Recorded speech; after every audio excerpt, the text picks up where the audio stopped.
धुक्याच्या पदरात ओली स्वप्नांची बाग, धुक्याच्या पदरात ओली स्वप्नांची बाग, वाऱ्याच्या कुशीवर झोपते तशी शांतीची राग।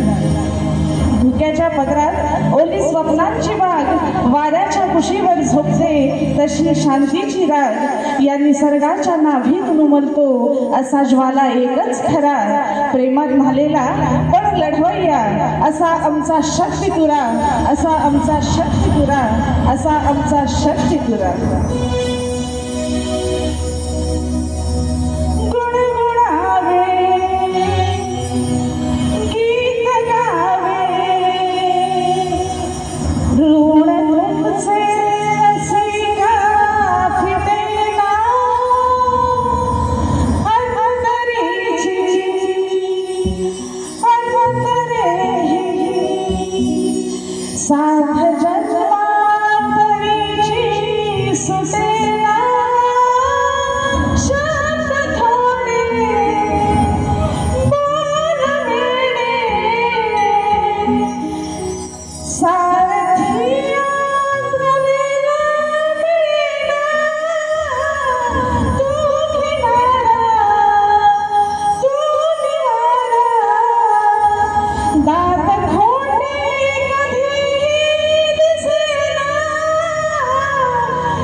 आज या ठिकाणी कैलासवासी तात्याजी शिंदे प्रतिष्ठान मुंबई पुणे सौ उगवतीवाडी तालुका महाड जिल्हा रायगड आयोजित आजचा हा शक्तिपुराचा महामुकाबला या ठिकाणी सगळ्यांसाठी आपल्या सगळ्यांसाठी या ठिकाणी कला ही सादर होणार आहे आणि त्या निमित्ताने आम्हा दोन्ही कलावंतांना या ठिकाणी आपण आणलात, हा मुंबईचा रंगमंच दिलात त्याबद्दल मी आपली शतशः ऋणी आहे। या प्रतिष्ठानचे सर्व पदाधिकारी या सगळ्यांची मी शतशः ऋणी आहे।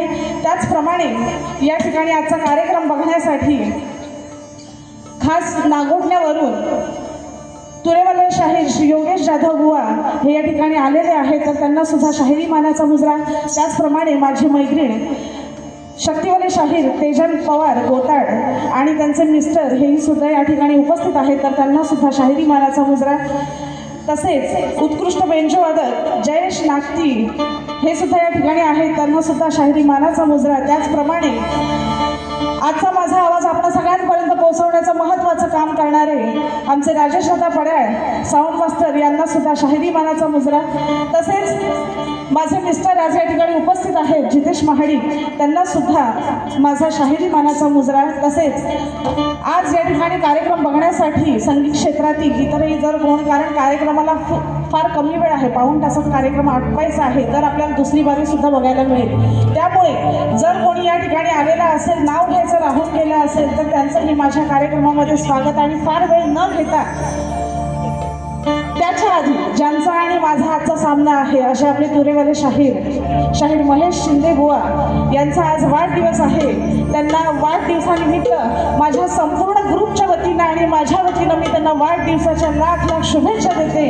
आणि त्यांना त्यांच्या संपूर्ण वादक मंडळी आणि शाखेवाली मंडळी यांना सुद्धा शाहिरी मानाचा मुजरा करते. आणि या ठिकाणी फार वेळ न घेता मी माझ्या पुढील कार्यक्रमाला सुरुवात करीत आहे. तत्पूर्वी बुवांनी प्रश्नाची प्रत आणि प्रमाणपत्र दाखवायचं आहे.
प्रेक्षक आहात म्हणून आमच्यासारखे कलाकार अजूनही आहेत. तुमचं प्रेम हे आमच्यावर असंच अखंडित राहू द्या. आणि म्हणून काय म्हणायचं आहे, माय बाप माझे रसिका तुम्ही,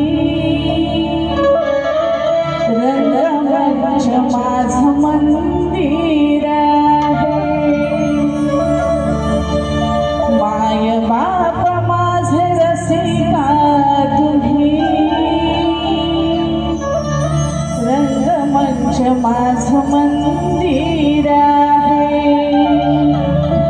माय बाप माझं रसिका तुम्ही, रंगमंच माझं मंदिर आहे. काव्य सुमने ही अर्पुनी तुला, माझा देव म्हणून पूजणार आहे.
ही अर्पुनी तुला काव्य सुमने ही अर्पुनी तुला माझा देव म्हणून पूजणार आहे काव्य सुमने ही अर्पुनी तुला माझा देव म्हणून पूजणार आहे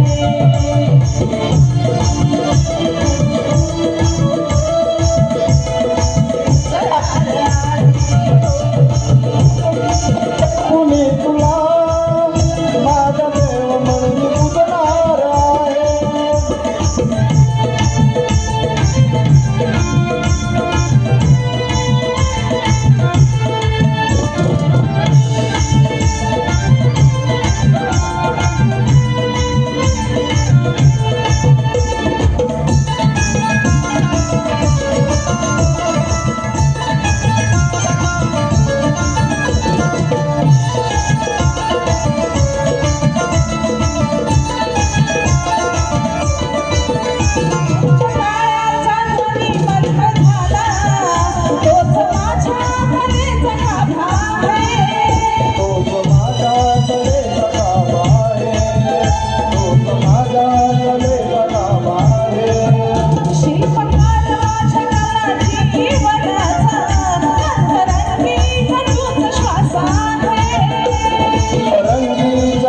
श्वास आहे अंतरंगीचा तूच श्वास आहे चरणात धूळ तुझी लावणी भाई चरणात धूळ तुझी लावणी भाई नित्य सेवा तुमची करणार आहे चरणात धूळ तुझी लावणी भाई नित्य सेवा तुमची करणार आहे प्रेमी अर्पुनी तुला माझा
स्तवन झालेला आहे, गणाला सुरुवात करीत आहे आणि म्हणून काय म्हणायचं आहे,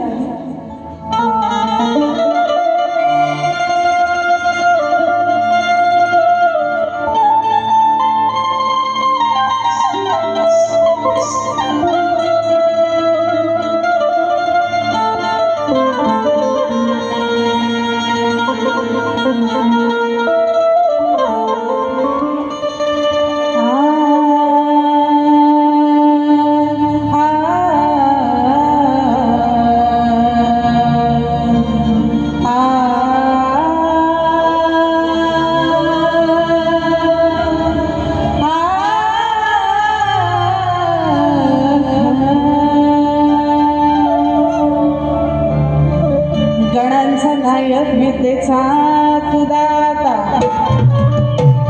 गणांचा नायक विद्येचा तू दाता कार्यारंभी विधी सारे तुला गणनाथा आगमनाला तुझ्या तरसल्या त्या वाटा आगमनाला तुझ्या तरसल्या त्या वाटा वेळ नको लावू रे बाप्पा लवकर ये ना तू आता आणि म्हणून काय म्हणायचं आहे बघा स्वर्गपरीत नटली ही सृष्टी पाने फुले वल्लरी आगमनाची चाहूल देती बरसून ओल्यासरी गण माझा वाजत गाजत हर्षद येतो बैसून उंदरावरी गण माझा वाजत गाजत हर्षद येतो बैसून उंदरावरी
मध्ये फिरवत वगैरे नाही आहे, कारण टाईम आपल्याकडे कमी आहे. त्यामुळं जेवढं, कारण आपल्याला दुसऱ्या सुद्धा दोघांच्याही बाऱ्या पाहता येणार आहेत आणि पाहता याव्यात यासाठी आयोजकांचा आणि आमचाही प्रयत्न असणार आहे. आणि म्हणून एका एका अंतराची गाणी गाते बघा.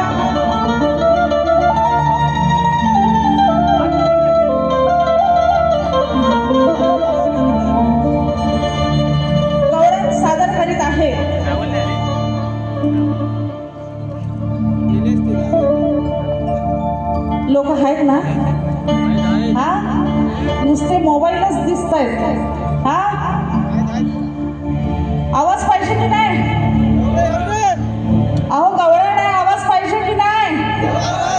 हा कसं करायचं? प्रेमाची गायची की बोला लागल अशी?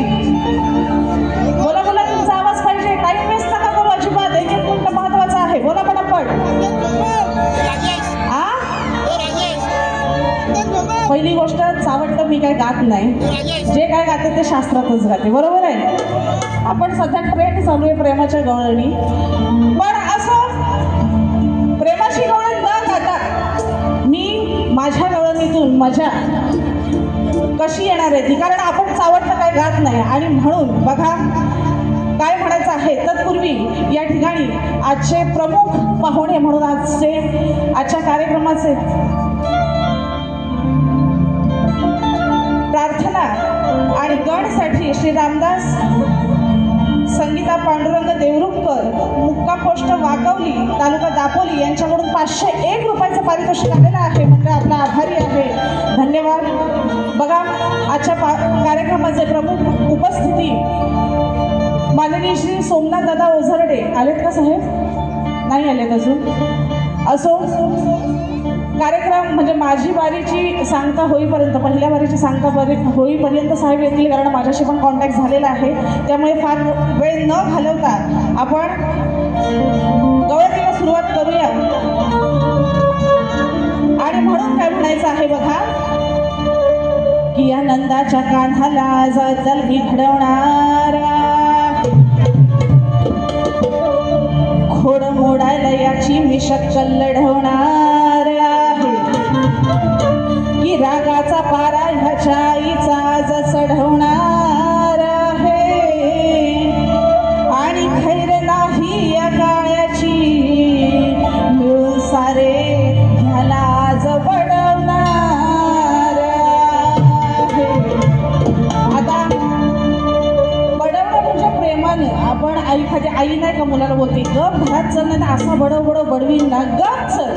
हा काय उद्योग केलेस ते इथंच, पण आता घरात चल. आणि म्हणून बघा बुवा, गवळण व्यवस्थित ऐकायची आहे. नंतर म्हणाल बुवांचा आणि माझा पहिला सामना आहे, फार चावट किंवा तुम्हाला वाईट वाटेल अशी काय गवळण गात नाही, नाही तर पहिलंच बुवा धबाकतील. तसं नाही, कार्यक्रम व्हायचे आहेत आपले अजून, आहे ना. त्याच्यामुळं बुवा शांततेनंच गवळण घेते. बघा काय म्हणायचं आहे. हे आजचा माझा झालाय पगार. बुवा तुमच्या माहितीसाठी चालपण सांगितलेली आहे. बघा काय म्हणायचं आहे. घेऊ नका तुम्ही खोटा हार, आहे तो माझा लाडाचा बाळ, थोडेला कसावर बांधलेली हंडी, थोडेला कसावर बांधलेली हंडी, सांगा कोणाला पटल का, एकामेकावर चढल्यावर, एकामेकावर चढल्यावर याच्या खालचा उठल काय, एकामेकावर चढल्यावर याच्या जो खाली आहे, शेवटी ती आईच ना आपल्या बाळाची बाजू घेणार. ती काय म्हणते, माझ्या पोरानं चोरी केलेली नाही, व्यवस्थित गवळण ऐकली तर कळेल. घेऊ नका तुम्ही खोटा हाळ, माझ्या मुलावर खोटा हाळ घ्यायचा नाही. काय आहे तो माझा लाडाचा बाळ, घोडेला कसावर बांधलेली हंडी. काय वर आहे हंडी, म्हणजे हंडीत त्या शिंक्यात माठ असायचा आणि त्याच्यात दही दूध लोणी असायचं. आता ती लय वर बांधलेली आहे. आता ती थोडायला थरावर थर लावायला लागतील. ती आई आपल्या बाळाची साईड घेते. कृष्ण हा चोरायचा, चोरटाच होता, दही दूध लोणी खायचा असतो, पण तरी ती आई आपल्या बाळाची बाजू घेते. बुवा गवळणी हा आपण काल्पनिक लावत असतो, कोणीही शास्त्राद्रे काय लावत नाही.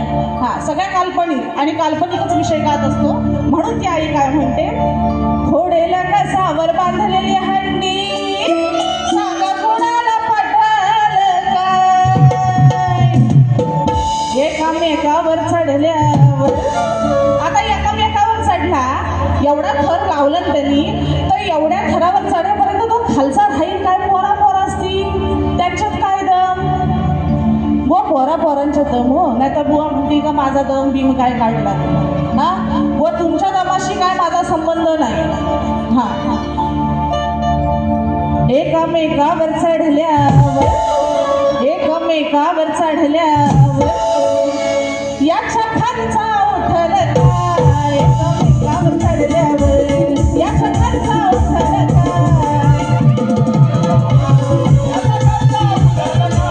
एकमेकावर चढल्यावर याचा खालचा उठल काय? येऊ नका तुम्ही खोटा हाळ, आळस माझा लाडाचा बाळ. येऊ नका तुम्ही खोटा हाळ, आळस माझा लाडाचा बाळ. ओढेल्या कसावर बांधलेली हंडी, ओढेल्या कसावर बांधलेली हंडी. सांगा कुणाला पटल काय? सांगा कुणाला पटल काय? एकमेकावर चढल्यावर याच्या खालचा उठल काय? एकमेकावर चढल्यावर याच्या खालचा उठल काय? एकमेकावर चढल्यावर याचा खालचा उठल काय? एकमेकावर चढल्यावर याचा खालचा उठल काय?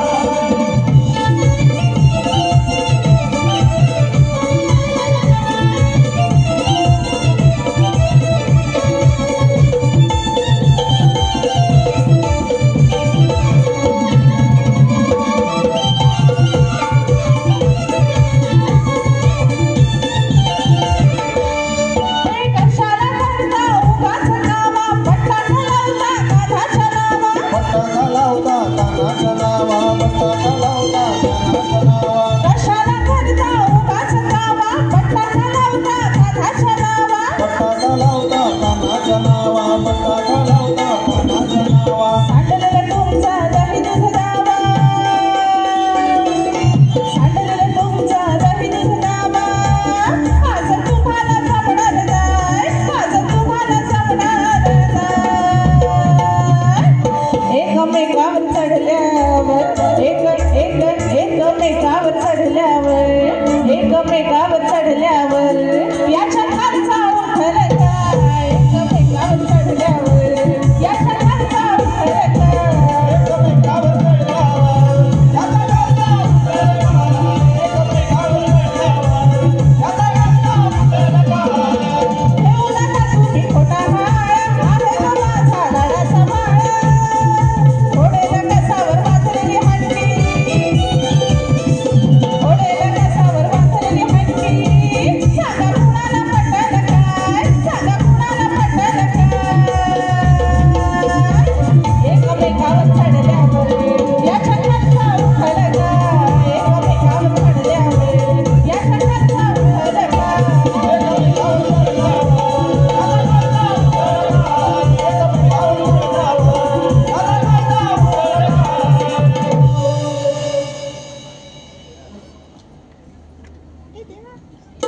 गवळण झालेली आहे आणि शक्तिजुराच्या नियमाप्रमाणे आम्ही दोन्ही कलावंतांनी एकमेकांना प्रश्न विचारायचा असतो.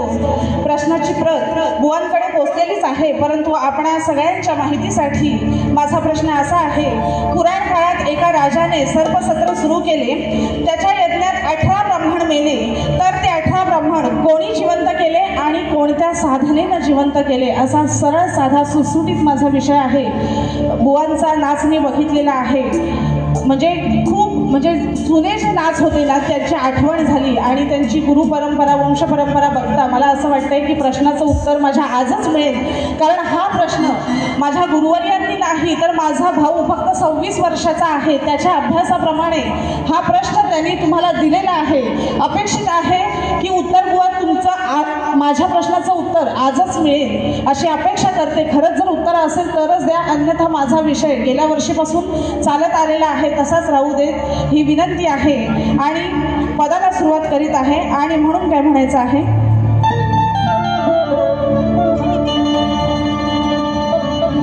जाखडीचा खेळ ह्या रंगमंचावर आज घडणार आहे. मनावर कलेचा ह्या रंग चढणार. किती नडणार आहे आणि शक्तीची रणरागिणी मी तुझ्या तुऱ्यावर भारी पडणार आहे. मुलींना घडवणारे नृत्य मास्टर नाव लिहिलेलं नाहीये, परंतु आपल्या सगळ्यांसाठी सांगते की माझे शाखा संचालक म्हणजे कोरिओग्राफर साई बनसोडे यांच्यासाठी एकदा जोरदार टाळ्या वाजू दे. आणि त्यांच्यासाठी किशोर वागसोरे यांच्याकडून 501 रुपयाचं पारितोषिक आलेलं आहे. मंडळ आपला आभारी आहे, धन्यवाद. आणि म्हणून बघा पद सादर करीत आहे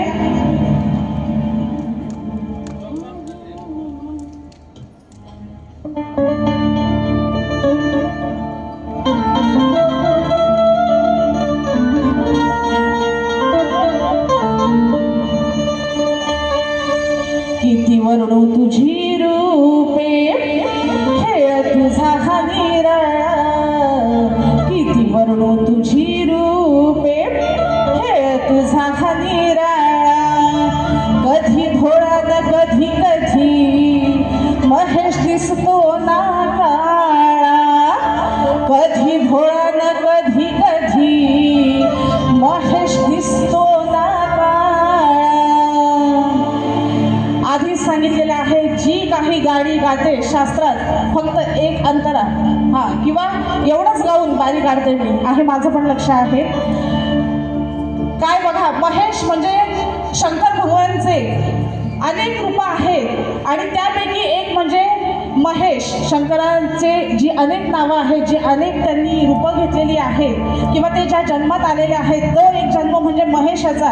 आणि बुवांचं नाव योगायोगाने जुळतंय म्हणण्यापेक्षा मी प्रयत्नच केला आहे तसा जुळवण्याचा. हे पण सांगितलेलं बरं असतं. तर जुळालेला आहे तो विषय आणि बुवांच्या कलरवर मला काय जायचं नाही आहे. महेश दिसतो काळा म्हणजे काळ भैरव. काळ भैरव हे सुद्धा शंकराचं स्वरूप आहे. आणि काळा दिसतो म्हणजे जेव्हा काळ भैरव कधी रूप घेतो त्याचं कठीण काळात ज्यावेळेस चिडतो त्यावेळेस काळ भैरवाचं रूप हे काळा तो संपूर्ण काळा होतो. हा विषय सादर केलेला आहे. महेश शंकराचंच नाव. काळ भैरव हे सुद्धा शंकराचाच अवतार आहे. महेश काळ भैरव हे सगळे शंकराचेच अवतार आहेत आणि म्हणून असा विषय बुवा सादर केलेला आहे. तुम्हाला नाही म्हणजे कधी कधी भोळा शंकर पण आहे, कधी कधी भोळा पण आहे आणि कधी कधी रुद्रावतार पण धारण करतो, तेव्हा तो काळ भैरव काळा दिसतो. असा विषय आहे बघा. काय वर्णो तुझी रूपे खेळ तुझा हा निराळा. काय वर्णो तुझी रूपे खेळ तुझा हा निराळा. कधी भोळा न कधी कधी महेश दिसतो ना काळा. कधी कधी भोळा कधी दिसतो ना काळा. कधी भोळा न कधी कधी महेश दिसतो ना काळा.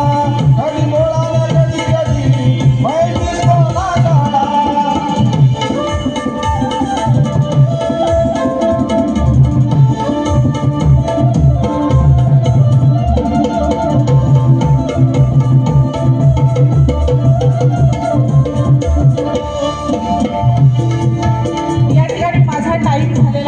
आणि वेळेचं बंधन पाळणारी मी आहे, त्यामुळे एकच फक्त ध्रुवपद घेतला आणि या ठिकाणी माझी पहिली बारी झालेली आहे. तत्पूर्वी शाहीर संदीप मोरे विरुद्ध शाहीर अनिल गराटे यांचा सामना 28 जुलै रोजी शिवाजी महाराज नाट्यगृह येथे म्हणजे याच ठिकाणी होणार आहे. आणि अनिल गराटे हे सुद्धा या ठिकाणी उपस्थित आहेत. तुरेवाले शाहीर श्री अनिल गराटे हे सुद्धा या ठिकाणी आलेले आहेत. तर त्यांना सुद्धा प्रथमतः शाहिरी मानाचा मुजरा आणि त्यांच्याकडून 201 रुपयाचं पारितोषिक आलेलं आहे. मंडळ आपला आभारी आहे, धन्यवाद. बुवांना त्यांच्या पहिल्या बारीसाठी शुभेच्छा देते आणि या ठिकाणी मी माझी पहिली बारी या ठिकाणी थांबवत आहे.